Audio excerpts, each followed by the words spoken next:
Hello, friends. Welcome to episode 73 of the Fierce Calling podcast. I'm Doris Swift, and I am so thankful that you are listening in today. And I have a great show for you. I have my friend Tammy Herzig with me, and she is going to share how, as a rule-following church girl, she thought if she did everything according to the formula, she'd have the perfect Christian life. But life isn't perfect. And formulas and rules, well, they're not what Christianity is about. It's about a relationship with Jesus. Because the rules of religion, well, they keep us bound. But a relationship with Jesus makes us free.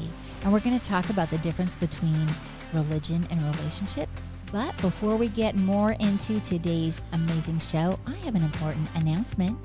Operation Christmas Child has been reaching millions of children each year with the good news of Jesus Christ through shoebox gifts. Even in the hardest to reach places of the world, churches are being planted and communities are transformed. You can pack a shoebox this year and reach a child with the good news of Jesus. National Collection Week is November 15th, and to learn more about it, you can visit SamaritansPurse.org/OCC. So, what does it mean to lose religion? Well, Tammy and I are going to talk about that. And I know what she has to share is going to encourage, inspire, and challenge you. So listen in while I have a chat with Tammy Herzig.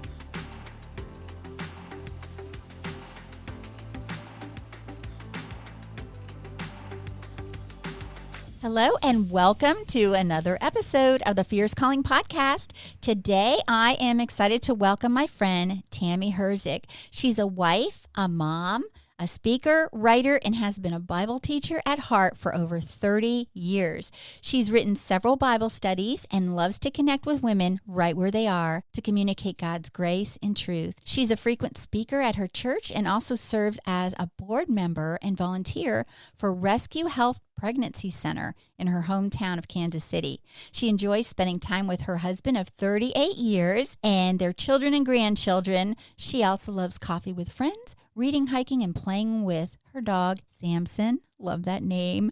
And we have a lot in common, Tammy. Welcome to the show. So great to have you today. Thank you so much for having me, Doris. It's a pleasure to be here. Thank you. I appreciate you being on and sharing what God has for you to share today. I know that you have been teaching the Bible for so long and speaking truth into the lives of others. And before we started recording the show, we had a little bit of a conversation about the fact that there is a lot of Bible illiteracy out there. And that's not say that people aren't smart or cannot read the Bible or learn the Bible. We just know that there's a lot of people out there that may just depend on others to tell them what's in the Bible rather than seeking and finding for themselves because of one reason or another. And I know your ministry has a lot to do also with sharing how it's not about religion. So I would love if you would share a little bit more about you, your story, and how you're taking action where your passion, compassion, and conviction intersect, Tammy. I love that. Well, I have been a Bible teacher for a long time. What's fascinating to me is looking back and seeing the hand of God and how, he kind of just weaves you together, weaves things together in your life to bring you into your fierce calling. I was attending a women's Bible study in my church as just a young 20-something, and I don't even know why these women, it was an intergenerational, there was women of all ages, and they met every Tuesday morning. And I loved going to this Bible study. And I remember one Tuesday they asked me if I would teach. And I don't even know why they would ask me to do that because I didn't even know enough, to be dangerous. But I'm telling you, it's something about that I loved. It forced me to dig deeper into the scriptures. And it helped me to come to know the word deeper. And through coming to know the word, I, came to know Jesus deeper. But that took a really long time for me because, I came to faith as a 16-year-old high school student. My aunt led me to the Lord. And so that's been over 41 years ago. And I wish I could say that I'd spent all those years following Jesus, but really what I did was spent most of them following rules. I knew a lot about God, for a long time, but I can't really say that I knew God, that I had a relationship with him. I had a lot of information without the relationship. I had the religion Mm-hmm. without a relationship. Yeah, I like that you pointed that out because there are a lot of people who have followed rules and felt that they have to follow these rules in order for God to love them or to be able to get into heaven. And we just wind up running in circles and striving when that's not what grace is about, is it, Tammy? Right. And, we know that when we come to Christ, we know when we come to him that we have nothing to offer. And we know that it is by his grace that we are saved.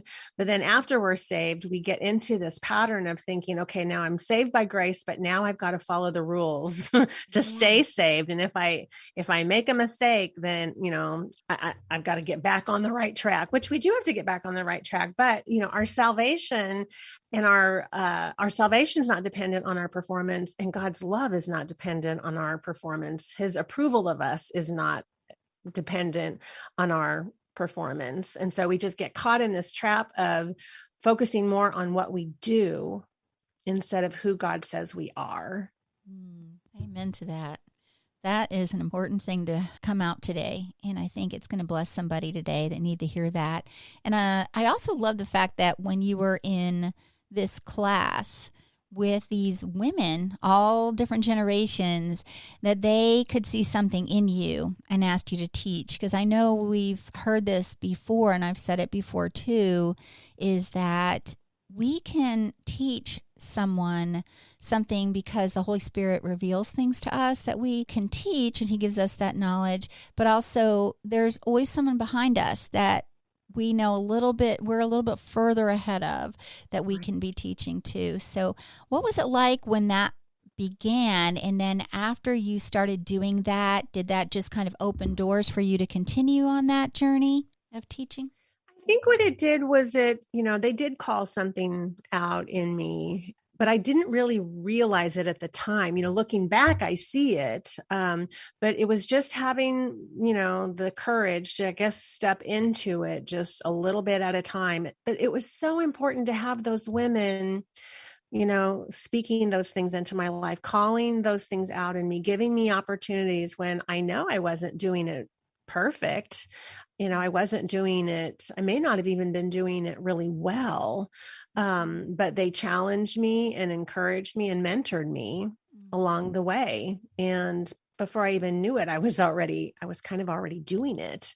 And so, yeah, it was really, because I really didn't have an idea of what I wanted to do, with my life as a young person. I mean, I was married at 19, and so I knew I wanted to be a mom, but I didn't really have any vision for myself beyond that. And so I just realized what a gift it was for these godly women to speak God's call over me without Yeah. me even realizing that that's what was taking place. Yeah, that's a beautiful picture of discipleship. It And is. And you're right. There yeah. is always someone behind us. We all want to be mentored. People, that's a big topic right now where we want someone to mentor us, Mm-hmm. but we can always mentor someone else because we're always 10 steps ahead Mm-hmm. of somebody else. So who's behind us that we need to be speaking God's call over? Yeah, that's very important to remind ourselves and others that God wants to use us not only to receive, but to give into what he's teaching us so that we can share his truth with others and also become a mentor. And there may be some listeners today who never really considered themselves to be a mentor or the possibility even of thinking that they could be a mentor. So I just pray that this would encourage and challenge them, because I always like to say that when I have my guests on the show, that the message God gives is inspiring, encouraging, but not only that, it's for them to be able to take some kind of action in their life and step out and use their gifts to impact the world for Christ. So I see that you have been using the gifts that he has given you in such amazing ministries like the pregnancy center we talked about. How did you get started in that? Is that a local one in your community?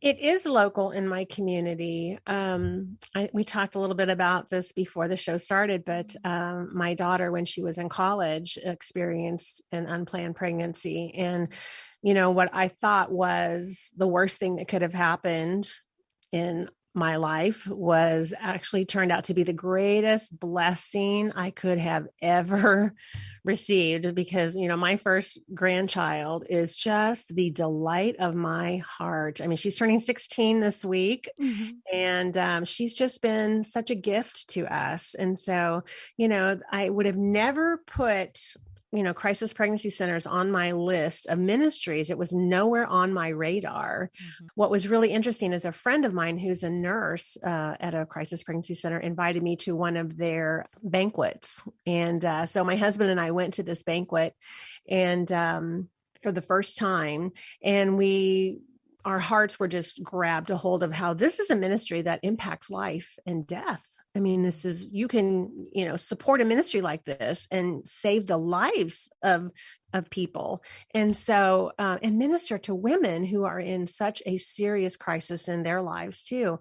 And so we started donating money, and that's how I got involved. And so I thought, I probably should go and visit this place.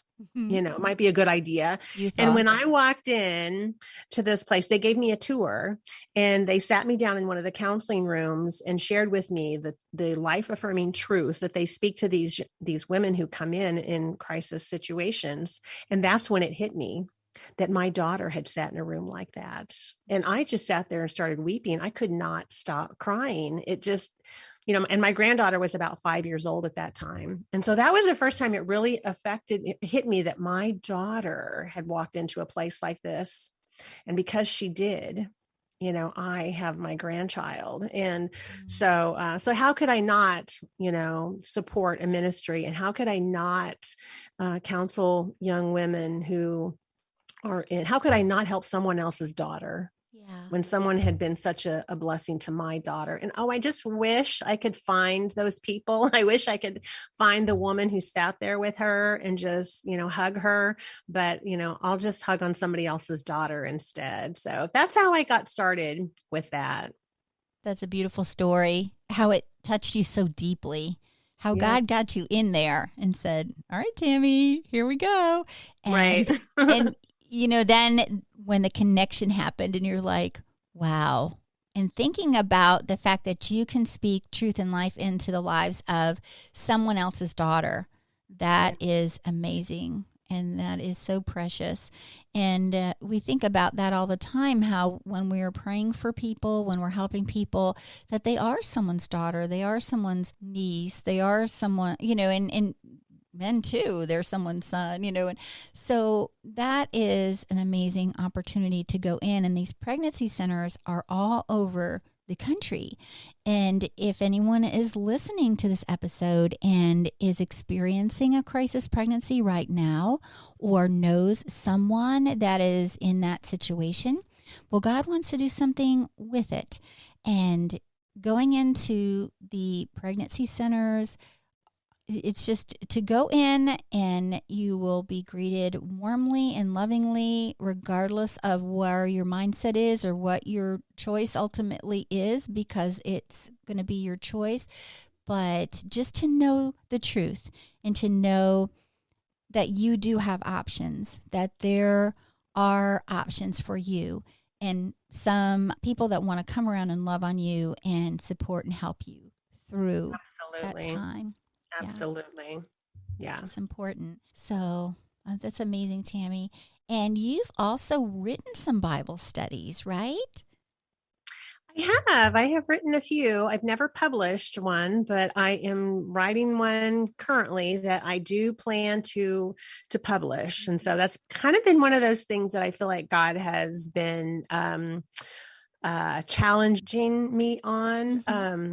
It's like, why have I not ever published any of this? I mean, not to publish into a great, publication, but I mean, why have I not published? And I think it's just a matter of confidence in my calling. And I've always taught other people's studies. And then I started writing some of my own.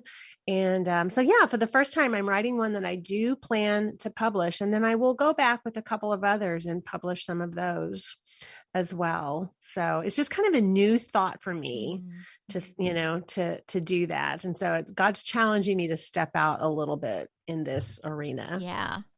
That's great that you brought that out, that he's challenging you to step out and take some kind of action out of your comfort zone. Because oftentimes when he calls us to something, it's going to be beyond us because it's him. And that's exciting to think about. So if we're intimidated about doing something and think, wow, this is way beyond what I could accomplish. And it's true. And that's where we see God's hand move mightily. And it's exciting. You know, when we think about all the people in the Bible that you've probably been writing about in your studies, they've all pretty much felt inept at one time or another. Exactly. I think we look at them and think that they had some advantage that we don't have, that they were special people, that they were more holy than us, that they were more called than us. And it's like, that's not true. Yeah. They were as big a messes as we are. Yeah. They've made mistakes like we have. They struggled with doubt and insecurity just like we do. And yet, you know, they stepped out and just obeyed and did what God asked them to do. And because they did, they impacted the lives of other people. And so God has not changed. He still calls the unqualified and then qualifies us in the process of our obedience. Yes. And so that's kind of where I want to be, is just stepping out and obeying in those areas where I am being stretched way beyond my comfort zone. Yeah. It's just like our muscles. You know, before we exercise, before we do anything physical, we should be stretching our muscles so that they don't get injured. So you said something really key a moment ago, and that was to just step out in obedience and just be a willing worker, as the word says, you know, and let God do the rest, and just follow his lead, and he will never let us down. He's faithful. Exactly. Yeah, we think if it's hard, then I must have missed my calling. If this was really my calling, this would be easier for me. Yeah. And I think that's such a huge misunderstanding, is that yes, God is calling us to it, and then we will grow into it, because, you know, it is going to be hard. It's going to be hard. We're going to have to learn new skills. We're going to have to hone talents that maybe we have, but we have to further develop them. And because it's not easy, you know, then I have quit so many times because I thought I must have missed God because this is a lot harder than I thought it was going to be. No. That is fantastic to share, because you're right. Oftentimes we think if we're gifted in a certain area, it's like we will just have smooth sailing, but God never promised us smooth sailing. He will be the wind in our sails, but, you know, it's never really that smooth because we live in a fallen world. But as you said, that when we're operating in our gifts, we are continually being equipped by God. We're never quite there, all there. We've not arrived, you know. Exactly. So, which is good because it kind of keeps us humble too. Yes. And I think also God uses our call to bring healing into our lives because, you know, through the process of developing my gifts and having the courage to step out in things, there's been areas of insecurity that have, you know, been tapped into, and other areas of wounding in my life where I feel like God has been working healing in me. And so he's teaching me to become the person I want to be as I'm doing what he's called me to do. And so I have had so much of my own spiritual and emotional growth in obeying God. You know, through the process of me stepping into my calling, there's also been great healing in my heart and growth in my heart. So he creates us to be who he wants us to be as he is growing us to step into the calling. Yeah, that is a great visual that you were talking about, how we continue to learn, but through that, we're healing.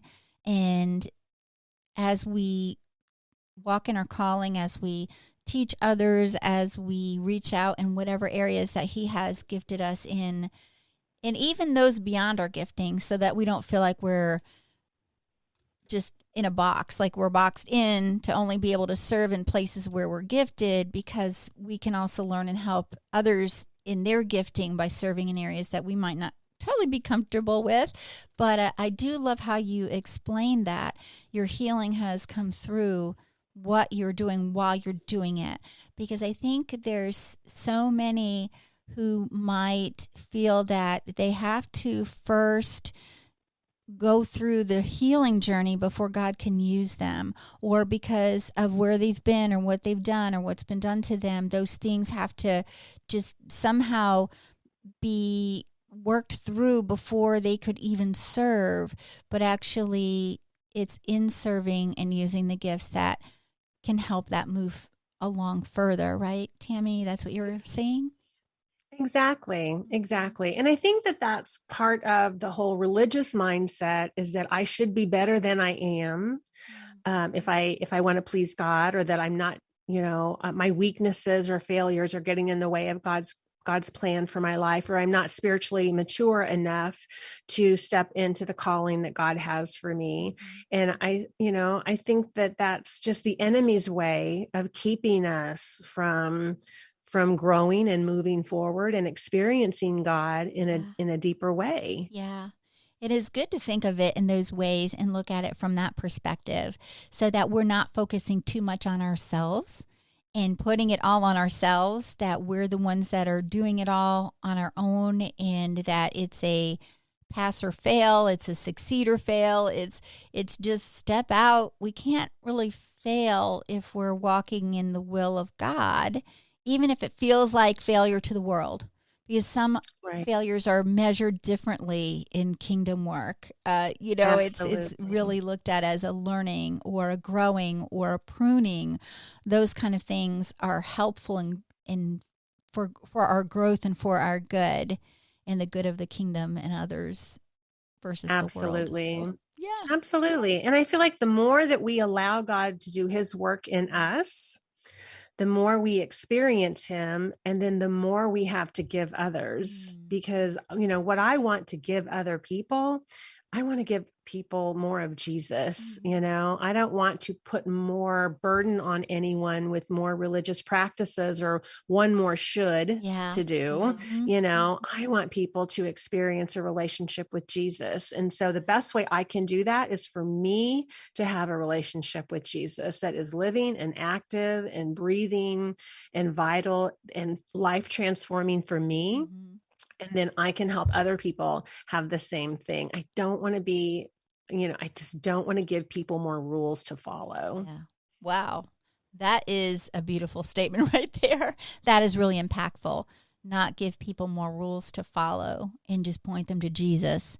And it is important too, because we want to help people learn how to fish, not give them the fish, just not fish for them, Right. but help them to actually learn to fish on their own and seek him and seek his word and seek his face. And so I love how you're doing that. And I imagine too, it was exciting for you to write these Bible studies, and then you probably taught them in your studies, in your groups, right? For the women in the Yes. group. And that was great. What was that experience like? I love it. I have an amazing group of women from my church and just from friendships over, my lifetime. There's kind of just a core group of us that have stuck together and doing a lot of different studies. But they are the bomb.com. I love these women because, to get together with them, I mean, I can write something, Mm-hmm. but they have helped me write Yeah. them because because, their feedback, their courage to share their own experiences have been just tremendous encouragement to me, and have helped me to get out of my own head, because I know what my experience is like, but they've been so generous to share their experiences with me. And so I love that, because for those of you who do write or are in ministry, it seems like so much of it is an isolated experience. I spend a lot of time at home in my office, writing on my computer, studying.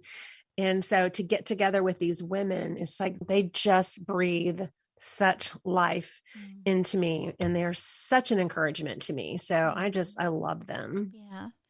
That's great, because it's a reminder of why God is having you to do these things. Why you're actually doing this, not so you can sit alone in a room and write a study, but it's so that you could see some of the fruit of the things that he's bringing forth in your life, which is cool. And it's kind of like a little test kitchen where you can see how the ladies, how it resonates. Yes. Yeah, I love having the feedback and the interaction with others. Yeah, that's so helpful. So this one that you are planning to publish, is it one that you're still kind of working through right now? It is. I just finished teaching a series this summer with some of my posse, and it's basically it is how it's on losing religion and finding relationship, and what relationship with Jesus really looks like. And I compare it to going on a journey, because really life with Jesus is a journey. And so, we think there's this destination, and the destination is, heaven. But we often think that the destination is something different. And whenever our lives don't look the way we thought they were going to look, it's very confusing.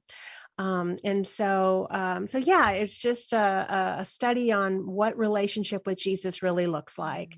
And so it was just really fascinating to go through that experience with them.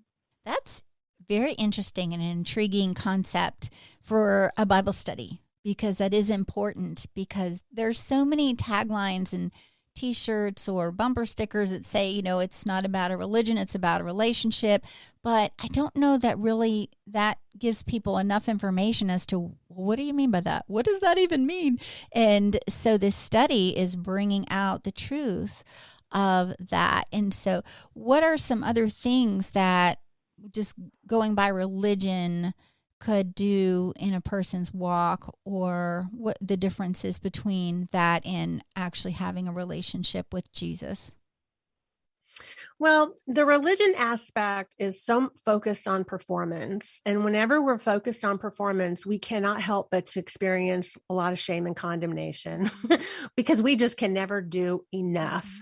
I remember several years ago, I was writing a Bible study on Matthew, the Gospel of Matthew, and I was teaching it at the same time. And I was studying my Bible, Monday through Friday, like all day long, and writing this study and then teaching it and then going to the next chapter and doing the same thing for weeks on end. And I was totally exhausted. And when I would go to bed at night, I would lay there and think, I haven't done enough. And that was when the light bulb went off in my head. I thought, I can't do any more than this. If this isn't enough, then I'll never be able to do enough, because I can't do any more than this. And that's when I realized there was a problem.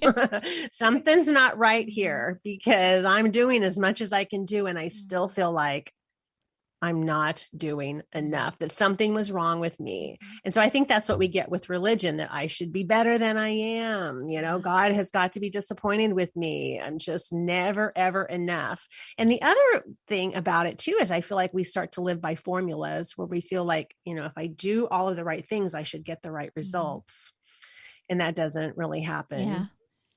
The longer you live in life, I hate to be the bearer of disappointing news, but you can do as many of the right things as you possibly can, and things can still go wrong. So living by religion can cause you to go down that path. There's another path as well, and that's where you can feel like you are doing things really well, and you're looking down on other people.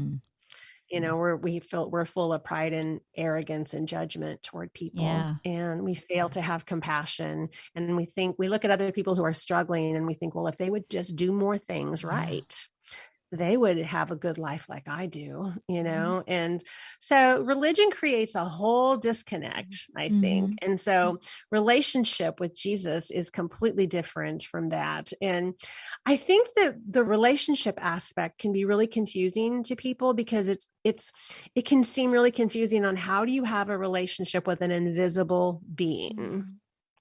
And relationships are hard enough with the person sitting across the table from you, but when you can't see that person with your physical eyes, the relationship can feel really confusing. And, I think that there's a mindset that once we become a Christian, the relationship is just going to be there.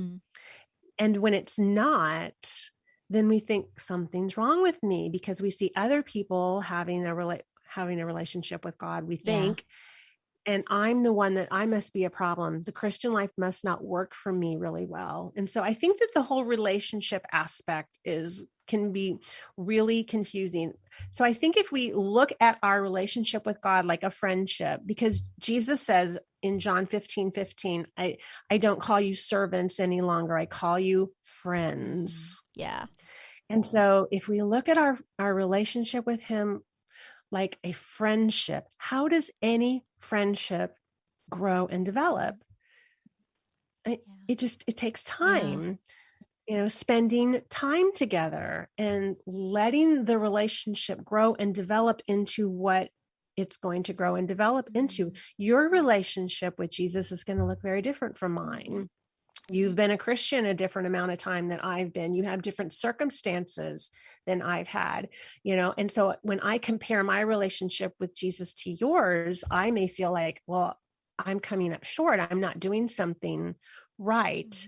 But if we get rid of the expectations and just spend time with him, learn how to hear his voice, learn how to read the Bible and tune into him, learn how to do these things, then we can let our relationship with God become what it's going to naturally become without looking at anyone else.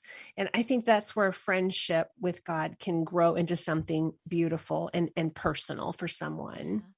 That's great that you use that friendship. And it's not really just an analogy because it's true, that Jesus is our friend. And so that's important because people can relate to that because they understand what a friendship looks like.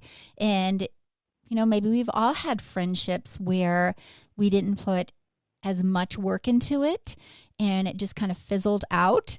And then there's other relationships where we invest a lot into it and it's a two-way street. It's not just one way and just waiting on it. And so I love how you brought that out. And also the fact being that we should not compare our walks or our relationship because it's going to be different. And that too is so important for us to remember so that we're not focusing on that, but we're focusing instead on our relationship with Jesus, where we need to focus it. And I wanted to go back a little bit too, where you were talking about the differences between religion and relationship. And I love how you brought out that it can be a slippery slope when we go from one extreme to the other. Either we feel like we're not doing enough or we feel like we're good. And then we become legalistic and judgmental toward people and kind of calloused, I think, to the pain of the world because this world is hard and full of hard things. And it is. So the fruit of the Spirit, we want to continually walk in, and the kindness and gentleness and just loving others as God has called us to love them and love him. And so I love how you brought that out. And that Bible study is going to be amazing. Are you going to self-publish it or are you going to seek traditional, or how do you think that you're going to do that? You're still kind of sorting that out? I am. I'm sorting that out. Okay. I don't know yet. Just wondering because I was thinking about the timeline in my mind. So if you self-publish, it'll be out a little sooner. But I would love to hear and follow that. And I know that those who are listening, this is a Bible study that we all need to do. So don't forget to follow Tammy so that you can get a hold of it and, any excerpts that she might share with you ahead of time. And so I would love, is there anything that you would want to leave the listener with right now that would encourage them today and maybe inspire them to take the next step forward in their walk with Christ?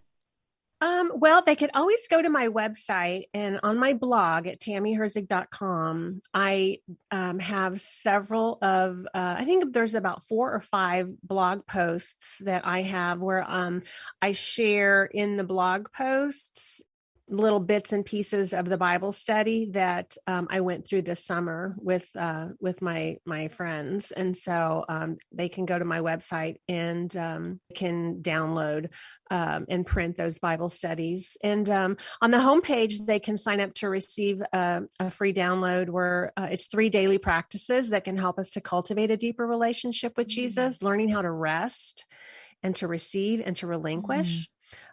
Just real simple daily practices that will help us to, kind of get in that mind space of being still, quieting ourselves and connecting to Jesus, because that's really where it's going to start.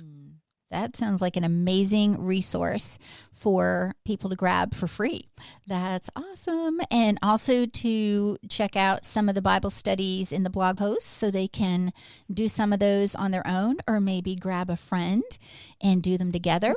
So have your friend check out Tammy's site as well and download their copies and get together and talk about it and talk through it, because it's always good to read our Bibles, but God has also given these gifts to others to help create resources that enable our time in the Word to be enhanced or maybe a little bit more guided so that we can look for specific things and answer questions and have some conversations with each other, or even on our own, with the Lord together in our friendship time.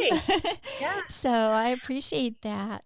I also have a journaling course that I created last year, and journaling has been one of those things for me in my life that has helped me in my relationship with Jesus to learn how to be still. It's taught me, it's just taught me so much. It's taught me how to practice hearing God. Most of us are taught how to pray, but we're not really taught how to hear God. And, Jesus says, my sheep know my voice, not just his words, but the sound of his voice. And journaling has been one of those things that's helped me practice listening for God and hearing him. It's helped me to connect the dots of what God is doing in my life. And so I have a journaling course that is on my website as well. And I created a discount code for your listeners. The course is normally $29.95, but if any of your listeners would like to purchase that, I have a $10 off coupon that they can use. They just type in the word fierce in the coupon section, and they'll get $10 off. Wow, that is an amazing value. Thank you for sharing that. And I love that you have a journaling course. That is really cool, because oftentimes, it's like people say you should journal or try journaling or whatever. And maybe some people aren't really sure exactly what that's supposed to look like, or they don't really know if it's for them. But taking this course, and I love also how you present it as not only getting our words and thoughts out onto the page, but as an exercise in being able to listen for God's voice. Yeah, I love that take on it, that perspective of journaling. Yeah. It's being able to capture it, to write it down. And I think for me at first, it helped me once I got it written down. I wasn't sure if it was really God's voice, but I just did it in faith, trusting that, it sounds like God, because it's not anything I would say to myself. And then when I would go back later and see, I would see how he answered it later that I would have missed if I hadn't written it down. So journaling just does so much to help us grow our faith and believe that we really can have a genuine relationship with God. Yeah. That's very encouraging. And it's encouraging me to get my journal back out and do those things, because I love journaling too. And I've had gotten away from it a little bit, but you've kind of breathed new life into that desire. And it's so true. We think we'll remember things and we don't. Even from like 1 hour to the next, we think, oh, yeah, we'll remember that. And then, even if you go to the grocery store, oh, I'll remember to pick up blah, blah, blah. If you don't have a list, forget it. You're going to come home without it. So make sure to write it down and record it. But also, I do love how you brought the fact that you can look back on it and see how God has answered prayers, how God has brought things into fruition, and how he says things to us in our spirit that we would not normally say, so we would know. Or like every time you write something too, you look back on it and you go, who wrote that? It doesn't feel, did I write? I don't think I wrote that, because it was the Lord, sharing through you, through us. So that's a beautiful thing. And I just appreciate coming on the show today. It's been so much fun, and it's been just a blessing having you on. And I know that God has really used so much of your story to minister to others. And he's continuing to do that through your Bible studies, and hope that everybody that's listening will check out those resources on your website. And I will also put all of those in the show notes and the discount code. I'll put the discount code in the show notes so they can grab that journaling course. That is really cool. How long do you think it takes to, I guess it just depends on the person, right? It's kind of a self-paced type of course. Yes, it's self-paced, and none of the videos are very long. So you can just do it, in chunks, but it doesn't take super long to go through it. Oh, nice. And I love that they have videos so that people can really get to know you well. And so great. Well, Tammy, this has been so amazing, and I'm looking forward to your Bible study coming out, when that will be. And I'd love to have you back on the show, and we can talk about that again. Awesome. Thank you so much for having me, Doris. I really appreciate you inviting me to be a part of your show and to share with your listeners. All right, friend. Well, thank you again. And it's been a blessing, and we will talk soon. Thank you so much for listening today. And I hope what Tammy had to share encouraged and inspired you to take some kind of action step closer in your walk with Christ, and to cultivate that relationship with him. And isn't it so precious that the Lord desires an intimate relationship with us? And not only for us to talk with him, but he wants to talk with us. And that is so amazing. And I know Tammy would love to hear from you, so reach out to her at tammyherzig.com and grab her free download of the 3 daily practices that can help cultivate a deeper relationship with Jesus, plus that amazing journaling course that she mentioned. And don't forget to use the discount code FIERCE for that discount that she talked about in the show. And I'll have those links for you in the show notes. And I love this quote from the show from Tammy. God uses our calling to bring healing into our lives. Isn't that so amazing? Friends, I would also love to connect with you. So check out my page at doraswift.com. And if you are looking for a speaker for your next women's event, I am booking my calendar for 2022. So be sure to connect with me so we can chat about that. And you know what? God is so amazing, and you are listening from all over the world. And it's so encouraging to know that we're never alone. We have the Lord and we have each other. So friends, I hope you join me next time when I talk with another woman who's taking action where her passion, compassion, and conviction intersect. Until then, friends, have a blessed week, and I'll talk to you soon.